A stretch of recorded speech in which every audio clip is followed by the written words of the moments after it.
All right, everybody. Well, I have 4 o'clock, so I hope everybody is doing well. Um, let's just see. Okay, so I see some people are still logging on.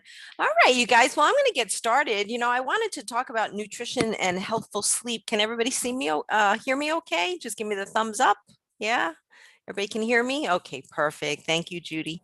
Um, I wanted to talk about healthful sleep because I'm finding we're sleeping less and less. And I don't know if No, it's, maybe you should do somebody who, you see, you're not a member of Glen Eagles, and that's what oops. I was afraid of. So say, Oh, I'll give you who's one of the, speaking? Wait, let me mute. There we go. All right, I muted you guys. All right.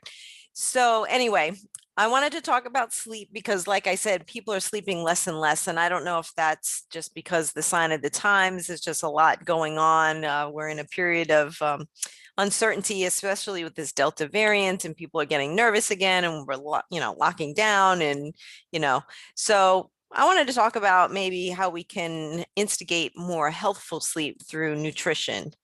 So I always like to start out with some statistics on sleep disorders. So we'll talk about that. Some of the obvious things that disrupt sleep we'll talk about and mention, but some of the not so obvious things we'll mention as well.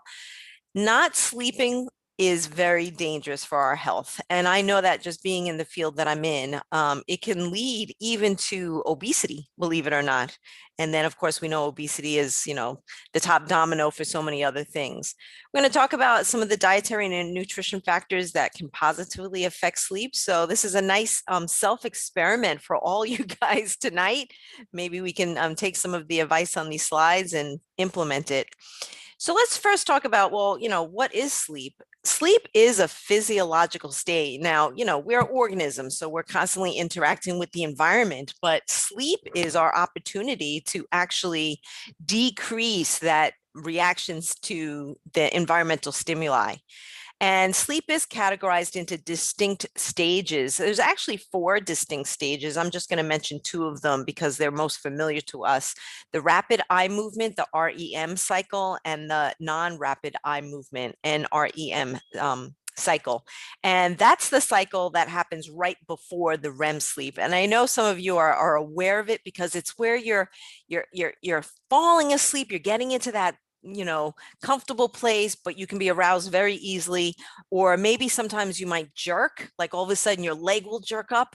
That's actually the NREM sleep. So you're not quite to the REM sleep yet, which is the deep sleep.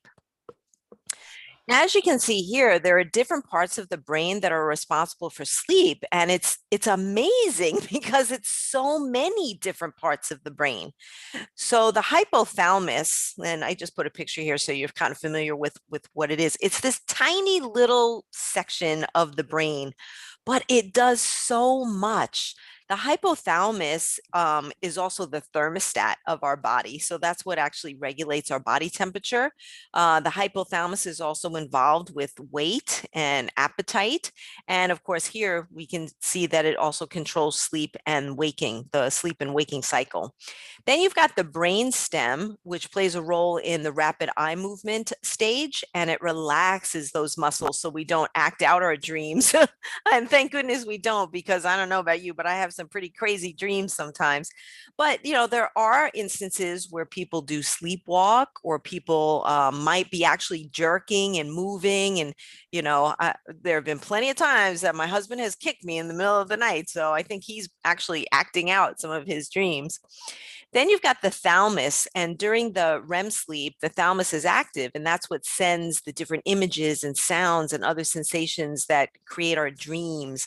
I have a lot of patients that'll say to me their dreams are so intense. They can smell things, they can see colors, and it's so cool because even though we're sleeping, our brain is still so active.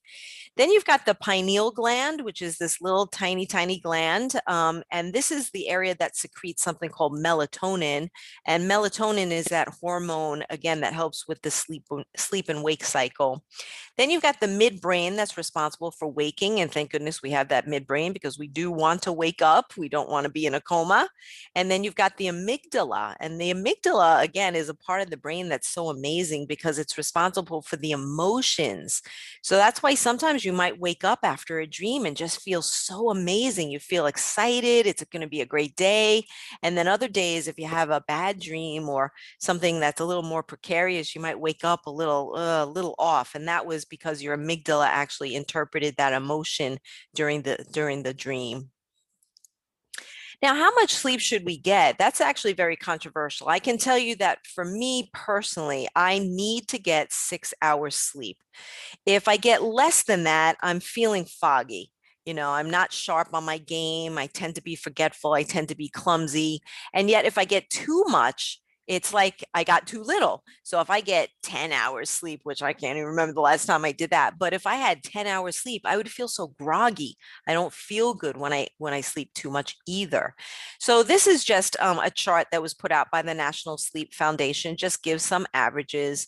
So as you can see, our sleep and how much we need actually changes as we age. So this is saying on average for me, well, we're all in this range here above 18 years old, anywhere between 7 to 9 hours. Although I've read other articles that show that even as we get older in our 50s, 60s, 70s, we actually have less sleep than that and we can still function. So this is showing that we have the mean sleep duration of about 6.5 hours. So that's about right for me personally anyway. So why is sleep important? It's actually essential for survival. So if you notice, every single organism has to sleep, right? Birds sleep, alligators sleep, even fish will sleep. So obviously human beings have to sleep. And we need to do that because that's the time that our body really does heal. So even though we're not reacting to stimuli, environmental stimuli, our body is still extremely active. We're healing, where our hormones are shifting, our neurological system is still processing. And it's also important for our emotional wellness as well. And of course, our cognitive function. Like I said, when I get less sleep, I can't think straight. Like things are just very foggy. And then I just don't feel well either. There's also some studies that show that when you don't sleep well, that also suppresses the immune system. And you definitely don't want to do that. We need a strong immune system, especially in today's day and age. So, what could happen if we didn't get enough sleep? Believe it or not, we could die. And that's why, sleep deprivation has actually been used as a torture. You can actually die. I mean, that's awful. And the way you would die is that it would be a total disruption of not just your immune system, but also your metabolic function and your endocrine function. And remember, endocrine is hormones. So if you're shifting those hormones, that's going to shift different physiology of your body, maybe your heart rate, your brain function, the way your nerves function, your GI system. It's funny because my partner at work, I always know when she doesn't get enough sleep because when she doesn't get enough sleep, she has a stomach ache. It's really interesting. It's like she gets GERD. She just has a really bad stomach that day. So as you can see, sleep is really related to all of our organ systems. So in humans, sleep restriction can alter something called the sympathetic nervous system, and that also can impair glucose tolerance. So for those of us that already have insulin resistance, which is a pre-diabetic situation, not getting sleep isn't helping that situation at all. And again, it alters different hormones.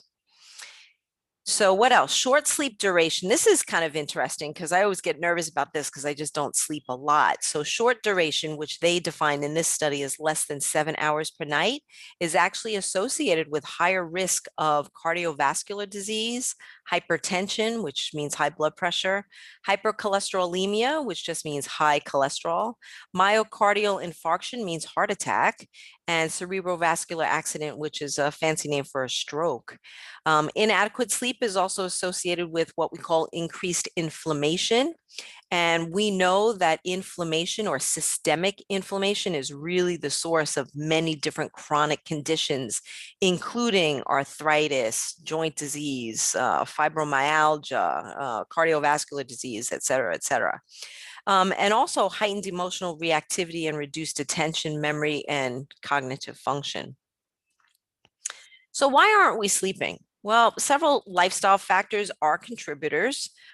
Anything that disrupts what's called the circadian rhythm can actually disrupt our sleeping. And it's very annoying when we disrupt our circadian rhythm because maybe you're sleeping good one night and then you just can't sleep well the next night. So it gets disrupted. The circadian rhythm is actually dictated genetically, and it's really kind of complicated. I'm just simplifying it here just because I'm not a sleep specialist. But there are two biological mechanisms called circadian rhythm and homeostasis. Homeostasis just means everything is in balance.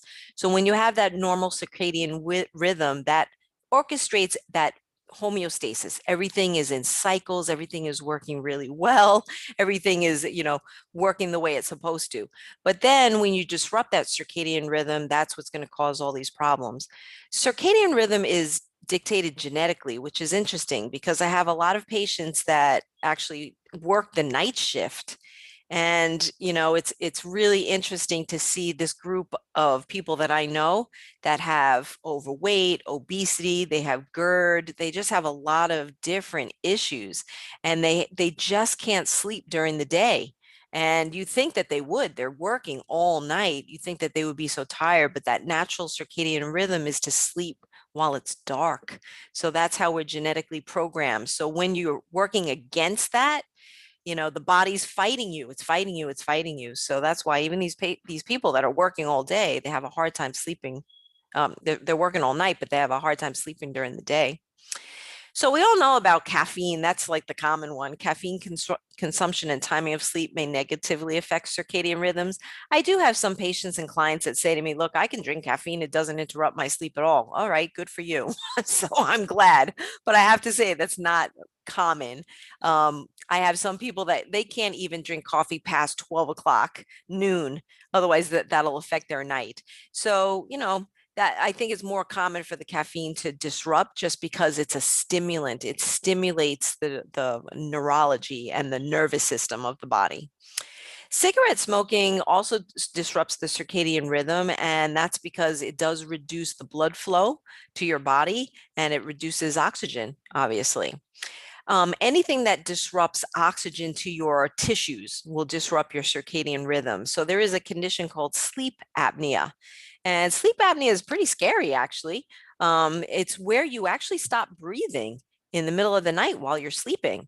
And the sleep study test is pretty amazing because some people aren't even aware that that's happening.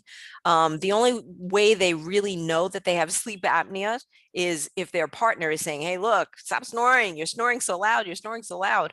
Or you wake up several times during the night to pee. Now, you might be saying, oh, well, I just have to get up and pee. Maybe I just drank too much. No, actually, that's your body protecting you and waking you up and saying, okay, wake up. You're not breathing. So sleep apnea is actually a pretty scary thing, and it can lead to stroke. It can lead to other problems. I have a lot of clients and patients that actually have to sleep with a sleep apnea machine, a CPAP machine, to help them breathe.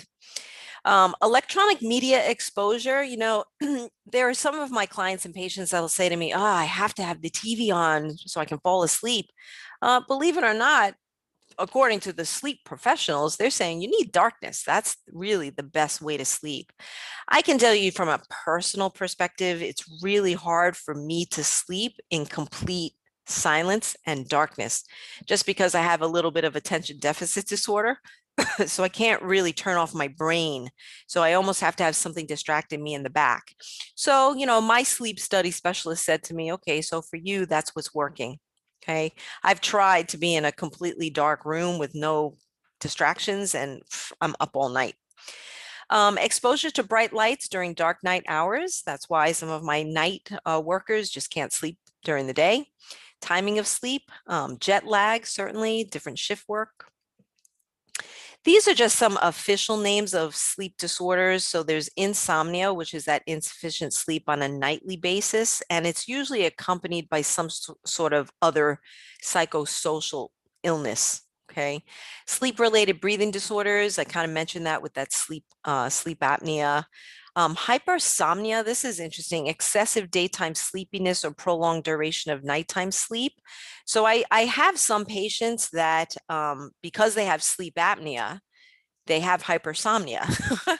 So in the middle of my consult or in the middle of a nutrition class, they're falling asleep. And I know that's not their fault. It's because they're really not sleeping very well because of that lack of oxygen. Parasomnia, this one's pretty interesting. That's just the central nervous system is disrupted. So, these are just some official names of sleep disorders. Now let's get to the fun stuff. There are four main ingredients or nutrients found in food that actually aid in promoting sleep. So it's to our advantage to eat foods closer to bedtime that contain these nutrients. So the first one, and I'll talk more about them, is tryptophan, magnesium, calcium, believe it or not, and vitamin B6. All right, so let's talk about tryptophan first.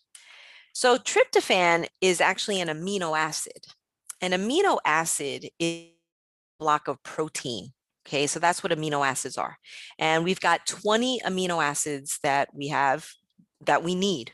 We've got essential amino acids that we have to eat from our food.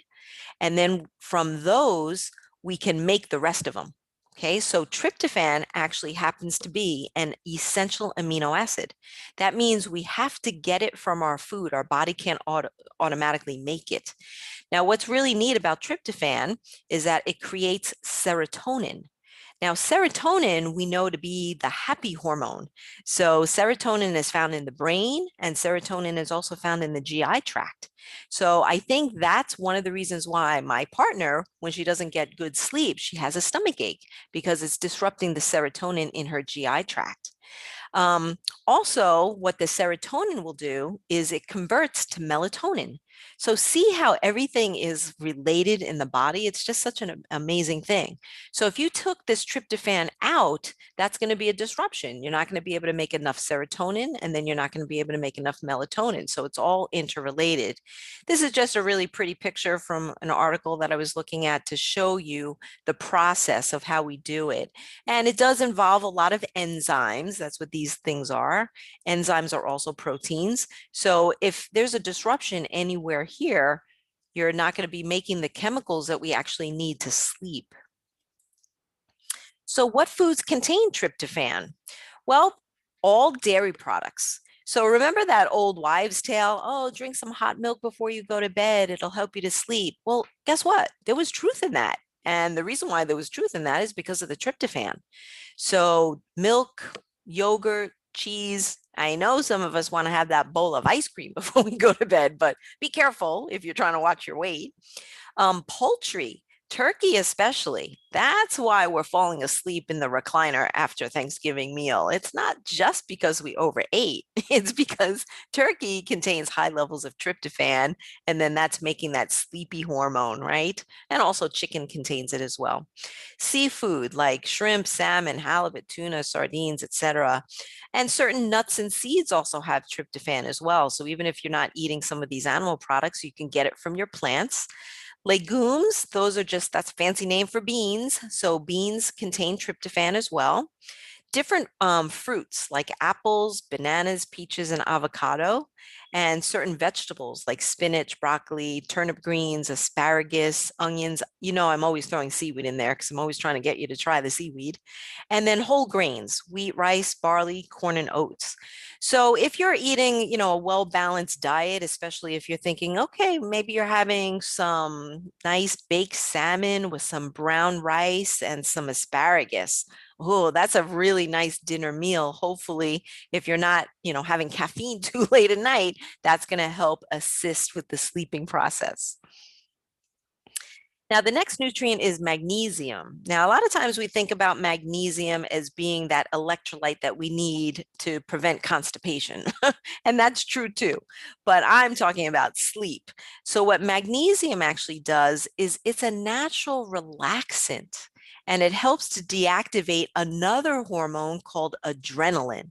Now, adrenaline is secreted by our kidneys, right? And it's that fight or flight kind of hormone. It keeps us awake and keeps us pumped up and keeps us alert.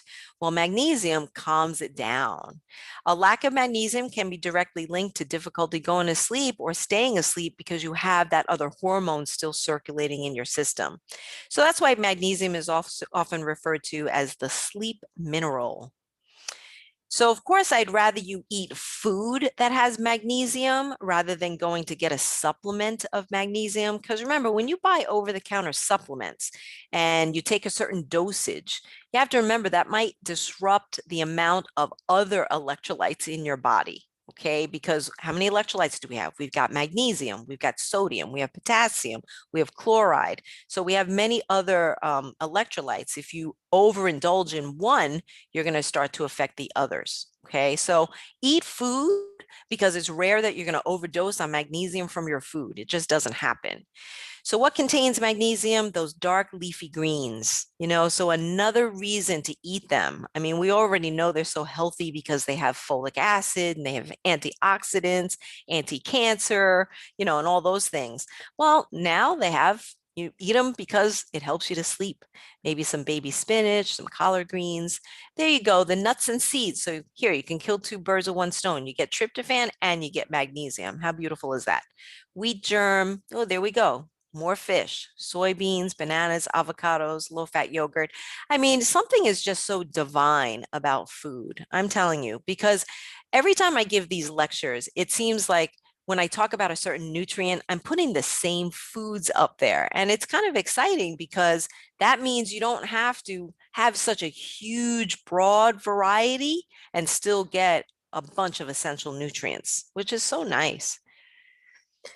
All right, now calcium. I know we know all about calcium. It's needed for strong bones, it's needed for nerve transmission, it's needed for muscle contraction, it's even needed for blood clotting. So, calcium is extremely important. Well, look at this. Calcium also helps make melatonin. So, calcium and tryptophan, they're going to work synergistically together to make that melatonin. A lack of calcium can cause you to wake up in the middle of the night. That's annoying. So you don't have that restful sleep. And then, of course, when you wake up, you have more difficulty sleeping. Now, calcium rich diets have been shown to help patients with insomnia. So, what's interesting about calcium, how I'm always telling you, try to eat it, try to eat it, try to eat it. Well, here's the problem with calcium. As human beings, we actually need a lot of it. So, I'm 54 years old. So, my age group, 50 or over, we need 1,000 milligrams of calcium a day. And if you're not a big dairy eater, or if you don't eat a lot of non-dairy products that are fortified with calcium, we might not be getting enough. I mean, think about it. A serving of yogurt, like a 6-ounce serving, is it only has 300, about, depends on the brand, has about 300 milligrams of calcium. That's it. I'm not a milk drinker. I don't drink milk, and every once in a while I might have yogurt. So I'm not really big into the dairy. So I've got to look at my non-dairy sources like my almond milk and things like that. I do like cheese though. I try not to eat too much of it. So dairy products, again, you can kill two birds with one stone because it also has tryptophan as well. And of course, it does have that calcium. So these are some other calcium rich foods. And sometimes we forget that, vegetables also have calcium in them. So dark leafy greens, and then of course the dairy products, sardines, and this is really the sardines with bones. Okay, if you buy the ones that are boneless, you're going to have less calcium. Although I have to say, getting bones is kind of annoying. So if you're going to do the sardines with bones, you're probably better off at least putting it in the blender and making it into like a pate or something smooth, just so those bones don't get stuck. I always get nervous about that. Fortified cereals, almost all cereals are fortified now, especially with different nutrients. Soybeans, fortified orange juice. That was pretty ingenious from the gods, the food gods, because this really addressed the group of people that don't drink dairy or don't drink non-dairy products. So they fortified the orange juice with the calcium. But remember, it's not automatically. You have to get the one that actually says it. Enriched breads and grains, green snap peas, okra, Okra is a very interesting vegetable. It's not an easy vegetable for a lot of people to eat because when you boil it or use it in some sort of stew, it kind of gets that slimy texture. So it really is kind of an acquired taste. So I think that's why everybody likes it fried because when you fry okra, you don't get the slime. I don't mind the slime, but like I said, I have unusual tastes. All right, vitamin B6. Now, vitamin B6 is called peroxidine, actually, and it's found in multivitamin and it's also found in B complex vitamins. Vitamin B6 actually helps you to convert that tryptophan into melatonin. So, see how everything is, again, interrelated. So, if you eat foods that are high in tryptophan, but you don't have enough B6, you're still going to struggle to make melatonin from it. A deficiency in B6 has been linked with lowered serotonin levels and poor sleep, but I would not want you to go get a B6 supplement without assistance from your doctor or pharmacist because vitamin B6 can actually have toxic levels if you take too much of it. So, again, I want you to get it from food. All right, not from supplements. A deficiency in B6 is also linked to symptoms of depression and mood disorders, which is interesting too. And of course, that can lead to insomnia. So, what are some food sources of vitamin B6? Sunflower seeds, pistachio nuts, flax seeds. Oh, there you go again with the salmon and the fish, the chicken, the pork, lean beef, tuna. Dried prunes are pretty high in B6. What's really neat about prunes, I just have to throw this in there, is that if you're eating prunes because you have constipation, you actually have to warm the prunes. And if you're doing prune juice, you've got to warm it because there's an active ingredient in prunes to help with the flow, if you know what I mean, but it has to be heated. So I just thought I'd throw that out there. If you're eating, cold prunes, that's okay too. You're getting some fiber and, it tastes really yummy, but it's really not going to give you that, constipation treatment. Bananas, avocados, spinach. So as you can see here, this list again looks the same. We've got B6, we've got tryptophan, we've got magnesium all rolled up into one. Did you know that there are actually food sources of melatonin? So not only does our body make it, there are some fruits and vegetables and grains, and again, nuts and seeds that actually contain natural melatonin. I thought that was pretty neat. So tart cherry, which has also been touted to help with the inflammation process. So if we've got rheumatoid arthritis, if we've got fibromyalgia, this has also helped with that. Corn. Now, I know corn gets a bad rap, but I have to tell you, corn can really be a good food. It is a whole grain. It's a vegetable. It has some starch. It has high fiber. If you're going to do corn, try to do organic. Corn happens to be a very highly genetically modified food. So I think that's some of the bad rap that it gets. But, there's nothing like, sweet corn on the cob, especially in the summer with those barbecues. Asparagus, tomatoes, pomegranate, olives, grapes, broccoli, cucumber. I mean, how lovely is that? Natural melatonin. Certain grains, you got that rice, that barley, the rolled oats, and then again, those nuts and seeds. So it's so amazing. Think about that connection between good sleep and healthy heart. And we know that nuts are also good for the cardiovascular system. So you're really going to help so many systems out here. Now, it's also been shown that high GI diets. Now, what is that? High GI, that means glycemic index. High glycemic index diets have been shown to be associated with stroke, cancer, and certain chronic diseases. So we still have to be careful of sugar because sugar apparently disrupts our sleep as well as causes that inflammatory process. And I think in a couple of months, we're actually going to have a lecture about, what's worse, fat or sugar? And I think you probably know the answer. I think sugar is pretty poisonous, actually. The consumption of high glycemic index foods causes a rapid increase in blood glucose, which results in your insulin surging. Now, remember, what is insulin? That's a hormone that helps to regulate your blood sugar. So if you're eating very high glycemic index foods that dump right into your bloodstream, your pancreas has no choice but to produce that insulin and it'll surge it and then kind of drop you down. Research shows that a high glycemic index diet 4 hours before bed results in a significant shortening of sleep, maintaining sleep, and it shortens the REM sleep. So that bowl of ice cream that you're having right before bed is not the best thing.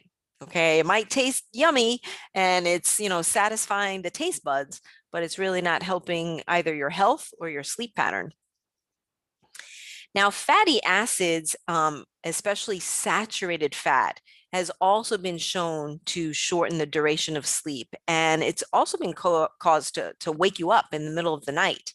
And that kind of makes sense because saturated to digest. So your body's working really hard. You've got to create bile. You've got to call on your liver to do that. I mean, fats are harder to digest than carbohydrates and sugar.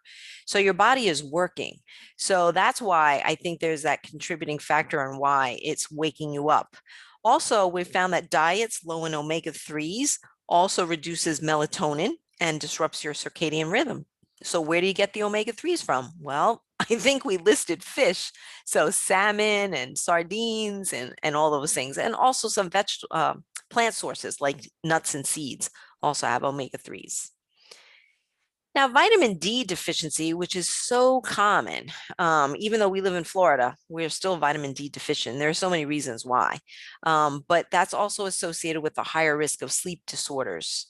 And what's interesting is, remember, vitamin D is such an amazing vitamin. It's actually considered a steroid hormone vitamin because it does so much. It actually is an immunomodulator, so it actually strengthens your immune system. That's why I know all the information about how to, prevent COVID, take vitamin D, take vitamin D, take vitamin D. Also helps your bones. And then, of course, it helps you to sleep. Vitamin D deficiency is associated with a higher risk of sleep apnea. And it's just so amazing. And, when I do these lectures, I relate it always to my clients and my patients. I work with a clientele that is mainly overweight or obese. They're trying to lose weight. And, that's just not a singular problem. What I'll see is a vitamin D deficiency. I'll see sleep apnea. I'll see hypersomnia. I'll see cardiovascular disease. I'll see diabetes. So it's all wrapped up into one. How much vitamin D should we take? They actually converted it now to the micrograms. So we only need about 10 micrograms. But the problem with that is I don't think that's enough. You have to get your vitamin D tested. I'm really glad to see that, most primary care physicians will test your vitamin D to make sure what levels they are and then make recommendations on what to take. Now, one of the challenges with vitamin D, even though it's called the sunshine vitamin, and we go outside for, 10 or 15 minutes, or maybe even a couple hours if we're playing golf or tennis, we might not be making enough vitamin D from that. It's a very complicated physiological pathway to do that. You get the rays from the sun and it hits the cholesterol in your skin, and then it converts that into a chemical that goes to your liver, and then that has to be converted, and then your kidneys have to activate it. It's just very complicated. And coupled on top of that is we're wearing sunscreen, hopefully. So you're blocking out the rays that you need to convert vitamin D. And coupled with that, there aren't that many natural sources of vitamin D in food. We do know eggs, salmon, certain mushrooms, and cheese are naturally contain vitamin D. And then, of course, fortified foods. Again, our breads, our grains, our cereals are mostly fortified. Vitamin C. Okay, so vitamin C is a beautiful vitamin, right? It's an antioxidant. It helps our gum tissue. It helps collagen. It helps to prevent illness. It builds our immune system. And it also protects the brain against memory losses associated with sleep deprivation. And this was a kind of a neat study. A study compared people with short sleep with those with longer sleep and concluded that the vitamin C are among those consumed less by short sleepers. So that's pretty interesting. Now, the thing with vitamin C is I don't want you to overdo it. When you go into the pharmacy and you look at all these supplements, there's like very, very high doses of vitamin C on the market. We only really need about 75 milligrams if you're a woman, 90 milligrams if you're a man. If you are a smoker, I do recommend high maybe 200 milligrams. Our body really doesn't absorb more than about 250 milligrams. So if you're taking 500 milligrams, 1,000 milligrams, that's a lot. And vitamin C is called ascorbic acid. So be careful if you are prone to acid reflux, if you have an ulcer, if you have kidney stones, if you have gastritis, you don't want to overdo the vitamin C. Okay, so be careful. I know they make really nice chewable ones and effervescent ones, and we're paranoid about getting COVID, but just don't overdo it. Okay, I don't want you to get a kidney stone in the process, and besides, I want you to eat it. So, of course, we know citrus fruit has vitamin C, but don't forget tomatoes, even potatoes have vitamin C. Brussels sprouts, cauliflower, broccoli, kiwi fruit. I didn't put that one up here, but that's a power packed with vitamin C. Strawberries, peppers, cabbage, spinach. Okay, so obviously your fruits and vegetables will contain vitamin C. All right, so there you go. You got that warm milk. I probably won't do that, but I would do some nice almond milk, maybe some valerian tea, chamomile tea. So these teas, valerian is actually a natural herbal that has sleep properties as well. Chamomile tea, same thing. It just really relaxes you and helps you to fall asleep. That tart cherry juice, passion fruit tea, and peppermint tea, which is interesting too. So those are beverages that can also aid in your sleep. Now, what would be worse for sleep? Well, we already know about the caffeine. Be careful about spicy foods as well. So if you're getting that spicy meal, well, spices, especially if it's hot and spicy, rev up the metabolism. So you're awake, you got that adrenaline going, you might even have some acid reflux going on. So that disrupts the sleep. Now, alcohol was interesting. Alcohol in excess is actually a central nervous system depressant. So that's not really the sleep that we want to get. I don't want you passing out and being too drunk. So if you're having that occasional drink, that actually might keep you awake. Foods high in fat, we already mentioned that. Foods high in protein, just because they might have some fat in them. Foods containing water, only because now that's going to make you get up and pee, and then heavy meals before bedtime. So, what are the characteristics for a menu for good sleep? Okay, make sure they're nutrient rich. Nutrient rich means fruits, vegetables, whole grains, lean proteins. Include a variety of foods, but as you can see from our list, even if you have a small variety, you can still get all of these substances. Definitely keep it lean. That's important. So if you're doing dairy products, do low fat. You're doing animal proteins, keep them lean. Make sure it's balanced. I know, when I like to say that because a lot of us might be following some diets like the keto diet or the paleo diet, things like that. And those aren't really balanced diets because they're eliminating certain food groups. So you might want to reconsider. Try to have foods that are easy to digest, especially as your last meal, because, the more your body has to work on digestion, it's going to take away from that sleep process. Make sure the foods that you eat are not stimulating, and definitely keep portion controlled so you're not overeating. So these are just some examples. Veggie marinara with pasta, make sure it's whole grain. Maybe some seared cod with some whole grain orzo. That sounds good. I think I'm getting hungry. How about a deli turkey wrap? That's nice and light for dinner. Roasted salmon and some veggies, maybe some asparagus or maybe some spinach. Do some brown rice with it. Turkey burger with a sweet potato. A grilled cheese with some tomato soup, low sodium preferably. Whole grain cereal with low fat milk or dairy alternative, some savory chicken soup, maybe a poached egg on whole grain toast. So these are all nice examples of foods that contain some of the nutrients we discussed. More interesting foods for sleep. Kiwi fruit. I love kiwi. In a study, people who ate 2 kiwis 1 hour before bedtime found that they fell asleep faster, slept more, and had better sleep quality. How amazing is that? Kiwi fruit is just a powerhouse of a fruit. Let me tell you, it's just loaded with vitamin C. It's loaded with fiber. And hey, if it can help you sleep, that's even better. Tart cherry or tart cherry juice, we mentioned that. And even malted milk or nighttime milk, which is pretty interesting too. Fatty fish. So this study showed that over a period of months found that people who ate salmon 3 times a week actually had better overall sleep. People that ate nuts like almonds, walnuts, pistachios, and cashews are often considered to be good food for sleep because remember, it's high in that melatonin. It also has that magnesium, has zinc. Zinc isn't really necessary for sleep per se. Zinc is good for immunity, but hey, we're going to throw that in there too. And then this is interesting too. A study of adults in Japan found that those who regularly ate rice reported better sleep than those who ate more bread or noodles, which is pretty interesting.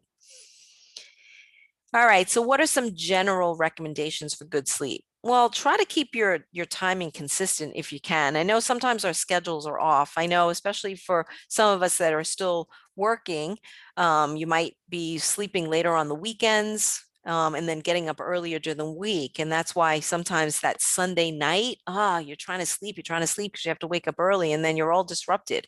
Um, so just try to keep on an even schedule if you can. Even on the weekends, try not to sleep way too late because now your circadian rhythm is all going to be off. Physical activity and exercise, of course, is approved, is associated with improved sleep quality. And that would make sense because that's systemic health.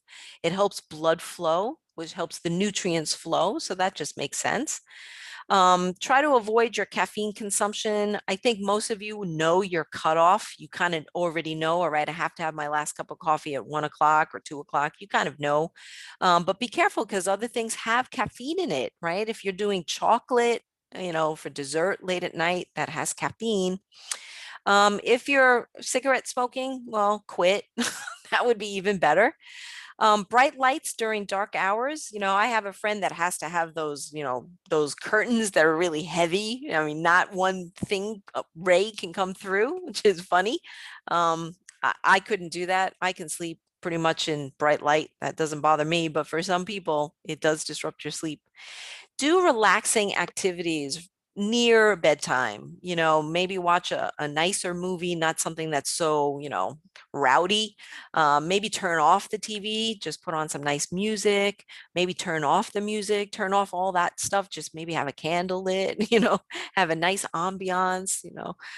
There are some of those radios that have, those really nice sounds of the beach. I mean, things that just really relax you. Do some meditation, do some yoga, do some deep breathing exercises, be in a comfortable environment.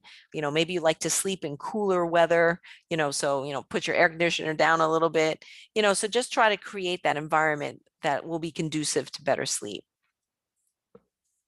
So really, what's the take-home message of this lecture? Well, poor sleep is definitely bad for our health. And I definitely can tell you that it is related to overweight, obese. I can tell you that from my experience. Control what you can control, right? Your environment, your lifestyle, your food, things that you choose to have control over. We just can't control our genetics, right? That we can't control. So many other things we can control. So do that. Do an experiment on yourself. Try eating some of these foods, and see if they actually help stimulate your sleep. I know sometimes some people will ask me, should I take melatonin supplements? Melatonin supplements don't help for everybody. Definitely before you do something like that, talk to your doctor or pharmacist to make sure there's no contraindication with any other medications you might be taking. For me personally, 5 milligrams will do the trick. I take it about an hour before I go to sleep, and then it just helps me rest, doesn't make me feel so groggy the next day. Another nice sleep aid would be ashwagandha. Ashwagandha is a natural herb. It is a supplement. I take about 350 milligrams. That helps, But again, try food first. Try some of that warm almond milk if you don't drink milk. Those are just some of my references. All right. So what questions do you have? Any comments, concerns? What do you think? I have lots. Tell me, who is this? This is Judy Golden. Am I Hi, this? Judy. How are Oh, you? I don't see your camera. okay, here. Ah, there you are. Hello. Okay. How much is too much sleep? If somebody sleeps 14 hours a day Yeah. after taking melatonin and other things, is Yeah. that abnormal? No. That would No? be no, that would be considered too much sleep. That would be considered too much sleep. Okay. Yeah. Again, when you look at the National Sleep Foundation, they're saying people our age, we really should get on average 6.5 hours. So anywhere between 7 to 9 hours. Above that is excess. Yeah. Okay. Mhm. What about somebody who gets up in the middle of the night and he has yogurt or an Yeah. apple and then tries to go back to sleep? Yeah. Yeah. I have a lot of patients like that. That's called night eating. Okay. So, you have to get to the root reason as to why he may be doing that. I have some patients that have to take medications late at night. So they have to get up to eat something to do that. Then I have other patients that just have the habit. It's kind of a bad habit. They get into that emotional state where they want to eat something. I have some patients that feel so hungry, which I think is a hormonal state. So I would suggest to him to try to drink fluid before grabbing food. If he is going to grab food, at least he grabbed the healthy stuff, right? The yogurt and the Yeah. apple. Yeah, he Yeah. does. Yeah. So So, that's okay. If it's so not just, if I look at it this way, if he can fall back to sleep and it's not causing him any problems, does not causing a weight issue, then it's not really a problem, right? right. you know and it's something that's probably built into his habit, but if it's disruptive, if it's causing other issues, then it has to be reevaluated and other strategies implemented. Now, I took a class with Edwin, and he Mm-hmm. talked about creating our own melatonin Mm-hmm. and something about humming and Mm-hmm. certain finger positions, like this, I think. Beautiful. And he said, Beautiful. like that. And that Beautiful. creates melatonin.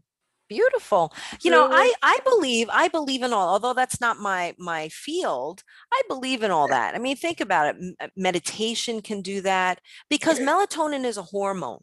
So if we can do physical things to stimulate the proper hormones, why not? So if that's what he's saying to do, do it. Yeah, the humming affects what part of the brain for melatonin? That's pretty neat. The midbrain. Yeah, Yeah, yeah. that's pretty neat. Um, how much sugar should a normal person have during the day? Yeah, sugar. Sugar is based on how many calories you eat. So if you're eating 1,000 calories, you can Yeah. only eat. I have my calculator. See, just in case you were going to give me a math problem. Okay. So Okay. I recommend not doing more than 10% of your calories from sugar. All right. So let's do the math. Just say Uh-huh. you're having 1,000 calories. 10% of Yeah. that is 100 calories divided by Yeah. 4. That's only 25 grams a day. That's it. Okay. 25 grams. Okay. It's not much. And I think that's the problem with the Western diet. We're just eating way too much fat and we're eating way too much sugar. I mean, even if you're not sitting there with a hot fudge sundae, but you're eating fruit, fruit is good for us. But even if you ate, 2 apples a day, that's going to put you over the 25 grams. It's Okay. crazy. Yeah. You did not discuss pineapple, which is an anti-inflammatory, Yep. as a really important. I Pineapple is a beautiful fruit. It contains all these digestive enzymes to help you as well. It is an antioxidant. It does contain vitamin C. It has high fiber, but it's loaded with sugar. When you compare the tropical fruits compared to the whole fruits like apples and pears and berries and things like that, it's very high in sugar. Doesn't mean you can't have it, but you just have to have a smaller portion. Well, I buy peeled or I peel it myself, slice it up, freeze it, have Mm-hmm. one slice, which Oh, there is you go. One slice. really, One slice isn't even half a cup, so you're okay. yeah, yeah. Yeah. And I don't remember my dreams. Other people do. I Hmm. can't. Is it because I sleep deeply? Oh, it's interesting. Maybe do an exercise that right when you wake up, try to think about what was the last thing you saw in your dream. Try not to think about the big picture. Just think of one thing about the dream. Okay. Yeah. Yeah. I think that's it. Cool. Yeah. Those are cool Oh, questions, well, too. bread, Ezekiel bread, right? Yeah, That's it's okay. it's sprouted bread. It's whole grain. Go for it. Okay. Yeah. What thing that I've come upon, which I'm going to share with you. Mhm. And I really think for people that like cream or some sort of substitute in their coffee, Mhm. there's a product called Kitu, Kitu. No Okay. sugar, no cholesterol. It just came on the market. Oh, what's in it? It's supposed to be natural ingredients. It was Let me write it originated by down. 3 college boys who did a study, and I saw it on Shark Tank. Interesting. And then I looked at it and I said, wow, no sugar at all in it, and it's supposed to be delicious. So that's my next. Kitu. Where would you get Yeah, it? on Amazon, of On course. Amazon. All right. So what I'll do is I'll take a look at it tomorrow. I'll kind I of do love a nutritional evaluation of the product and see what might be in it that might be so great. one more thing. Sure. I have a banana at 8 o'clock every Mhm. night. I Mhm. sleep like a log. Wow, that's working for you then. It's got Yeah, B6, it has it's making the melatonin. yeah, And plus, if you're doing your little exercise there, that's also right. helping. I'm going to live to 110. Good for Right. you, but don't sleep for 14 hours. That's too much. No, my partner does, and then I Oh, okay. get back. Yeah, I Right. just want to die healthy. Yeah. That's, Well, that's an moron. oh my. We want to live a nice, long, happy, healthy life. Absolutely. Oh, thank you for your questions, Judith. Okay. Enjoy. All right, you guys. Anything else? Oh, very good. You guys, thank you so Wonderful. much. Thank you Thank, so much for thanks so much. joining. My pleasure. You guys be well, be safe. I'll see you next month. Okay, looking forward. Me Bye too. bye. Bye bye.